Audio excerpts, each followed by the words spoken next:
Sasa hata mahakama vile vile namna hiyo. Nuna juzi anasema mtu ambaye ako hapa kama Mkenya ati wewe unachagua matatu. Uhame Kenya, niweke wewe jela au uende mbinguni. Je, hiyo ni mtu gani? Yeye mtu ni rais kweli? Wewe ni rais? Wewe sasa kama mtu kama mimi nihame Kenya niende wapi? Yeye anasema akuweke wewe jela. Kupeleka mtu jela kwanza mpaka uchunguzi ifanyike, apatikane ana hatia, ipeleke mahakamani, mahakama iridhike kwamba jamaa kumbe ana hatia, ana makosa, ndio mahakama yaamue kupeleka wewe jela, ama sivyo? Sasa mtu anasema mimi nitakuweka wewe jela. Alafu anasema usipoweka wewe jela nitakupeleka mbinguni. Sasa wewe ndiye Mungu ambaye atapeleka watu mbinguni. Simuona Kenya imeharibika. Si Kenya imeharibika.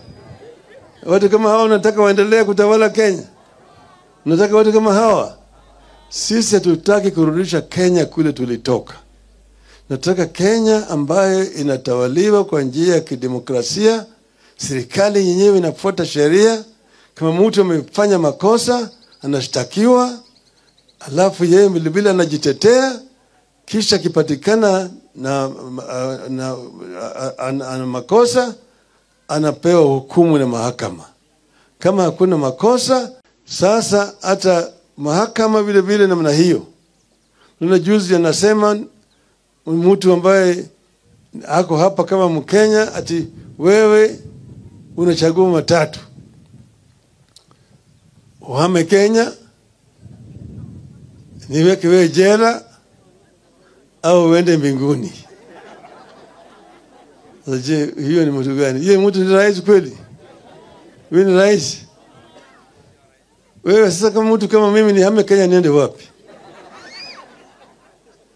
Yeye anasema akuweke wewe jela.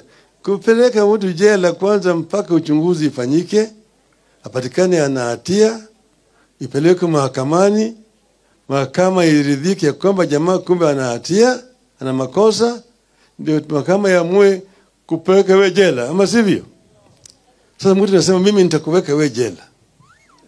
Alafu anasema usipoweka wewe jela nitakupeleka mbinguni. Sasa wewe ndiye Mungu ambaye atapeleka watu mbinguni.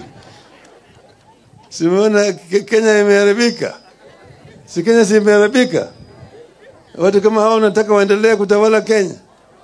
Nataka watu kama hawa. Sisi hatutaki kurudisha Kenya kule tulitoka.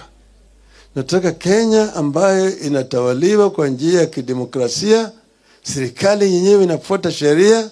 Kama mtu amefanya makosa, anashtakiwa, alafu yeye vilevile anajitetea, kisha kipatikana na makosa, anapewa hukumu na mahakama. Kama hakuna makosa,